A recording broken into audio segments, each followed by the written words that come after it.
نووسەرێکی دێرینە حەڤەی ئەم مانگا کە ڕۆژی ئاڵای کوردستانە هاوکاتە لەگەڵ ڕۆژی لەدایک بوونی. ئەو شانازی دەکات کە لەو ڕۆژە لەدایک بووە. سەرراج تەمەنی 76 ساڵە. ئەو دەڵێت ئەم ئاڵایە بە ڕەنگەکانی دیارە هیوای سربەخۆیی و ئازادی لە مشتێتی. ئێسک و پرووسکی ئەمفالەکان پرشنگی خۆری سەرفرازیەتی. ئاڵای کوردستان هەر لە شۆڕشی شێخ عەبدوڵڵای نەهریەوە هەتا کۆگاتە شێخ سەعیدی پیران دوا بە دواش تا ئەگاتە حکومەتی شێخ مەحموود نەمەر و تا دەگاتە کۆماری کوردستان لە مەهاباد.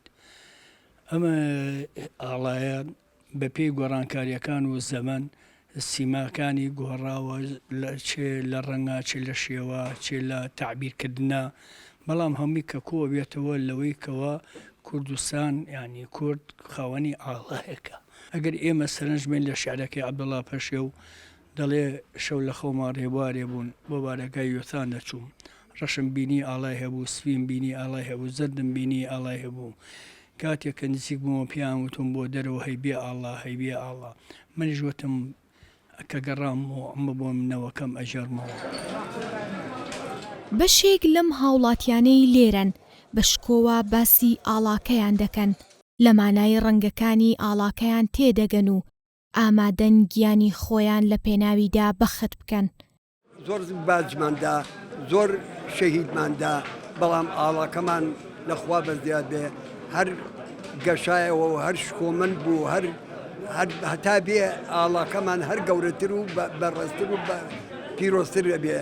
ئەندامەکانی ئێمە بۆ یەکەم جار لە فیستیڤاڵی ئۆڵدەنیزا بە ئاڵای کوردستانەوە لە ناو جەرگەی تورکیا فڕین هاتە خوارەوە کە پەڕەشتەکەم پەڕەگلایدەرەکەمان ئاڵای کوردستان بوو. زۆر پیرۆزیێکی جوان بوو.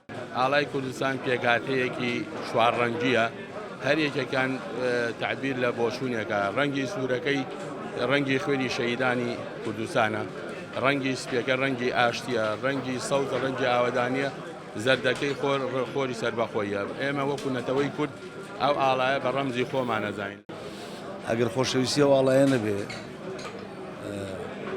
خۆشەویستی و شکۆی ئەو میلەتە ستەم دیدەی من نەبێ بەڕاستی، من ئەو ئاڵایە هەرگیز ئێرەم لا نابم بەڕاستی. پێم وایە ئەو ئاڵایە ڕەمزی هەر هەمومانە، ڕەمزی هەر چوار پارچەکەی کوردستانە. پێویستە پارێزێ، پێویستە هەمیشە بەستە سنگمانە بێ، هەمیشە هیوادارم شەکاوە بێ. لە ساڵی 1999 بە بڕیارێک پەرلەمانی کوردستان ئەو ئاڵایەی بە ئاڵای فەرمی حکومەتی هەرێمی کوردستان ناساند. هەروەها پەرلەمان بە بڕیاری ژمارە 48 لە ڕێکەوتی 19/6/2004 ڕۆژی 7/12 هەموو ساڵێکی وەک ڕۆژی ئاڵای کوردستان ناساند. هانو ئەحمەد، زوومی سلێمانی.